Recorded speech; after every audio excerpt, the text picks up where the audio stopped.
Haunted house. I had a family, a small daughter. And in 2019, after years of saving, my wife and I finally bought a small house.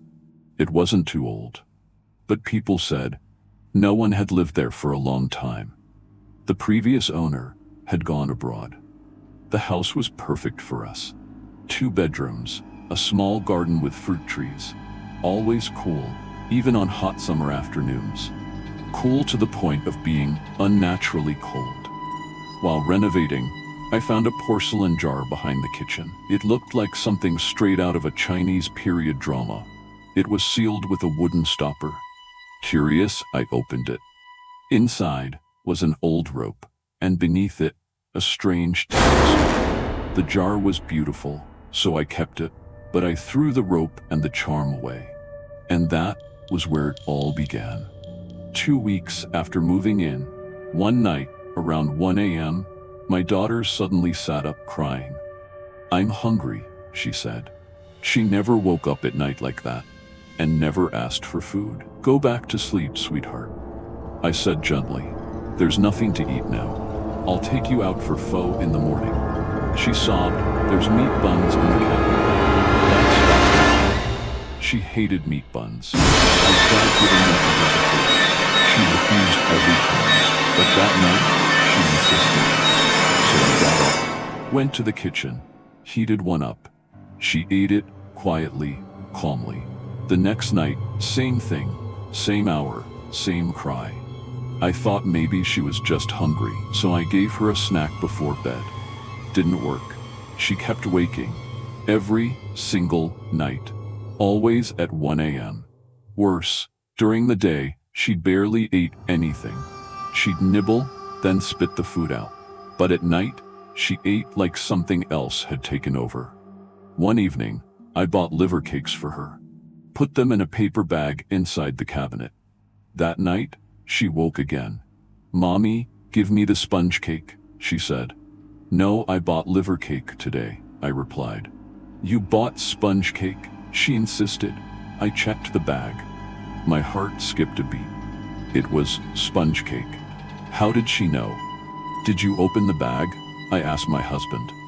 "No," he said, confused. "I didn't even know you bought anything." She devoured both pieces, more than she usually ever ate. The next morning, my husband looked uneasy. "She didn't eat herself last night," he said. "I don't like this." Unlike other families, it was my husband who believed in spirits. I didn't. I was the rational one, the skeptic. But things kept getting weirder. My daughter would vanish during the day, and I'd find her running in from the garden, mud all over her clothes. One day, I bathed her and saw faint red marks around her neck. "What happened?" I asked. She just shrugged. "Don't know, it doesn't." I brushed it off. That same evening, she ran in from the garden again, this time holding a book. My breath caught. It looked exactly like the one from the porcelain jar. The one I had thrown away. "It looks just like the rope from the jar," I said aloud. "What jar?" my husband asked. "The one I found in the kitchen. It had that rope and a talisman. I threw them out." His face darkened. He snatched the rope and burned it in the backyard. But that night was only the beginning of the nightmare. The next day, while showering, I heard 2 women talking outside the bathroom. Loud, clear, but I couldn't understand a word. I thought my husband had come home with someone, but when I stepped out, the house was empty. Only then did I hear the gate open. He had just arrived, and our daughter was watching TV alone. I brushed it off.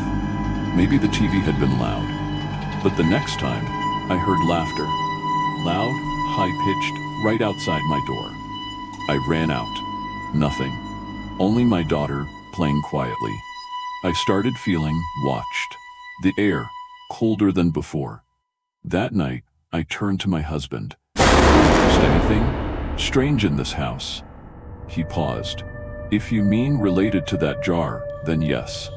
He had seen shadows, heard voices while showering, and he said he'd known something was wrong ever since our daughter started eating at night. The way she ate wasn't human. We decided to find a spiritual master. But first, his mother came to visit. The moment she stepped in, she said, "This house feels dark. Did you do a blessing before moving?" Call the master she trusted.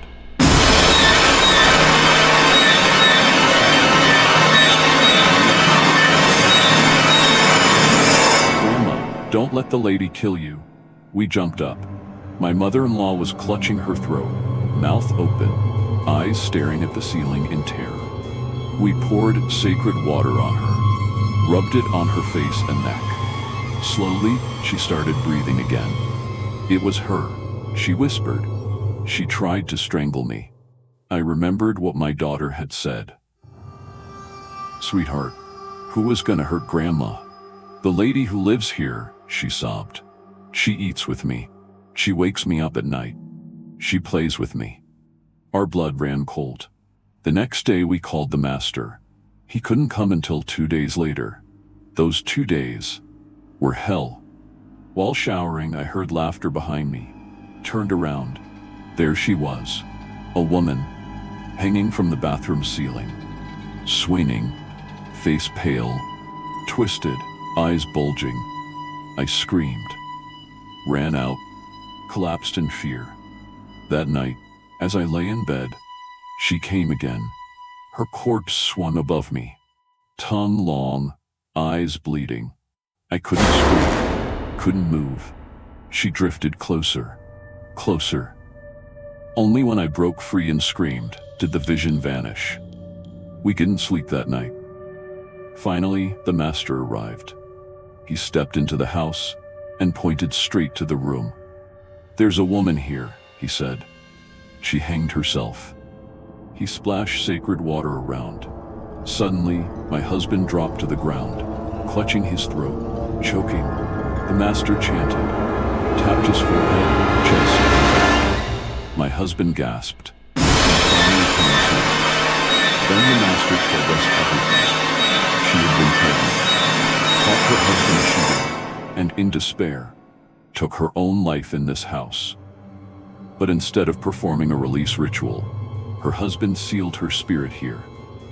When I found and burned the talisman, I broke the seal. She was free and furious. But she loved our daughter, played with her, fed her. It was only when my mother-in-law mentioned calling a priest that she lashed out. And when we sent our daughter away, her sorrow turned to rage. After the ritual, things returned to normal. No more cold air, no more voices, no more midnight meals. But sometimes, my daughter still asks, "Why doesn't the lady come to play with me anymore?" I only smile and say, "She went back to her hometown, darling. She's resting now."